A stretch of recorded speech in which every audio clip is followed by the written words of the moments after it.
You've been involved in the civil rights movement since at least the early 60s. That was the only time I ever got busted. After a life of subversive activities and thought crime and heresy of all sorts, I got busted for trespassing in a barber shop. How did that occur? Well, we were trying to persuade the barber to desegregate, and he didn't want to desegregate, and so we had a series of sit-ins. It's a very interesting feeling when you're under arrest. It's just like when you get drafted, you suddenly realize your body doesn't belong to you, it belongs to the government. They can do anything they want with you now that you're under arrest. As a matter of fact, if one of them wanted to pull out a gun and shoot me, probably three of the others would swear in court that I was resisting arrest. Happens all the time, a regular practice. It's a really creepy feeling. I think I was a philosophical anarchist before I was arrested, and after I was arrested, I was an emotional anarchist. What do you perceive as the greatest threat to our freedom? The stupidity of the population. As Schiller said, against stupidity the gods themselves contend in vain. Do you feel that the American population is more stupid in some way than any other population, or? Well, in lots of ways. In Europe, the owners, the capitalists, the entrepreneurs, the managers, they all believe the more intelligent the workers, the better their work will be. So they believe in giving good educations even to the working class. In this country, the capitalists seem to believe the stupider the population is, the easier it is to manipulate them. So why waste time trying to educate them? And there's been a deliberate dumbing down since the 60s. I was every decade I see more college graduates who don't seem to know. They not only don't know anything, they don't even suspect anything. Husserl says every act of perception should be regarded as a gamble. And from the experiments I've done and the experiments I've led in my workshops and seminars, that has become overwhelmingly obvious and true to me. Every perception is a gamble. Just think you're walking down the street in a big city, you see a face half a block away. If you think it's a friend of yours, you get a little closer, it's a total stranger. All perception operates on gambles. You pick up a few details, you fill in the rest, and if the guy never comes any closer, you're not sure whether you saw an old friend or somebody who just looked a little bit like an old friend. How does that relate directly to our political freedom, though? The main trouble with Marxist parties is they think that Das Kapital has all the answers in it. The major problem with the United States is that about 50% of the population at least thinks the Bible has all the answers in it. And then there are libertarians who think Ludwig von Mises has all the answers, except for the ones who think Ayn Rand has all the answers. If you think there's one book that has the answers, you're never going to really discover anything, and you're never going to think an original thought. If you find out there's 12 books with different answers, you're almost forced to start thinking. So I feel Internet is forcing more and more people to do something they've never done in their lives before, which is try to make an independent judgment, how to judge between alternatives.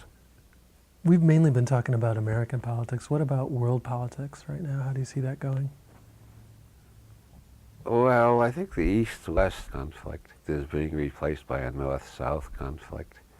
I think more and more the darker parts of the globe are struggling to become more independent of the International Monetary Fund and the World Bank and the whole complex that Bucky Fuller calls MMAO, Machiavelli, Mafia, Atoms, and Oil.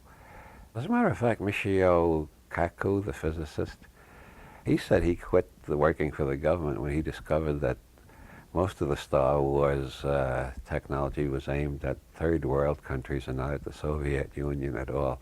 That the United States already figured they had the Soviet Union buffaloed even before the Cold War ended. And they were getting ready for wars with the Southern Hemisphere, which would be in purely imperialistic wars, although of course the mass media will never admit it. It'll always be a war for freedom and God and the American way and apple pie and good old mom. But basically they're all wars to maintain the power of the major corporations and banks. So the story of the 20th century continues.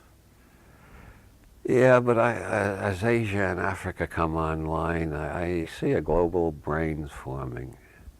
I didn't invent that metaphor. It's been used by quite a few people.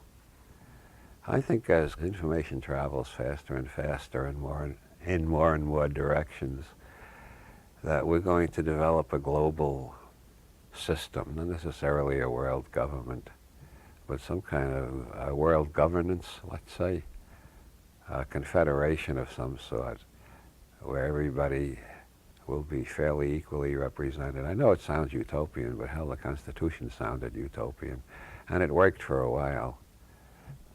I think the European and Canadian and most of the civilized world, I think most of them have gone a long way down the path I think we have to go in order to have a peaceful and prosperous planet. I think you find more of the United States Constitution alive in Europe and Canada than you do in the United States right now. But I think the United States will eventually rediscover the Constitution. It does exist. You can find it in the back of the dictionary. The Tsar hasn't ordered it taken out of the dictionaries yet. Well, that might be the next step. I would say the Scandinavian countries please me more than any others on the planet right now. And France and Germany are moving more and more in that. So even Portugal is moving in that direction. Hell, they legalized abortion in Spain. I think they just legalized marijuana in Portugal. The world is moving toward a saner system, but I think the United States will be the last one to move because the power groups here are so entrenched and so committed to a very reactionary philosophy. But do you think that the United States as the center, more or less, of the internet will reap any of those benefits before other countries? Oh yeah, to some extent. I think the growing skepticism about the government, which, as I pointed out in my book, Everything is Under Control, around 75% of the population doesn't trust the government anymore. I used to feel like a lone eccentric in distrusting the government. Now it turns out I'm part of the majority. 75% of the population doesn't trust the government. I think that's chiefly due to internet. Because on the internet you get hundreds of different viewpoints, whereas in the corporate media you only get one viewpoint. Or you cover the whole spectrum, as Noam Chomsky likes to say. They give you the whole spectrum from far right to middle of the road, so you feel you're getting a variety. That's the newspapers. TV doesn't even go that far. They only give you one viewpoint, the far right. Still, conspiracy theory seems to be the thing that you're best known for. Alas.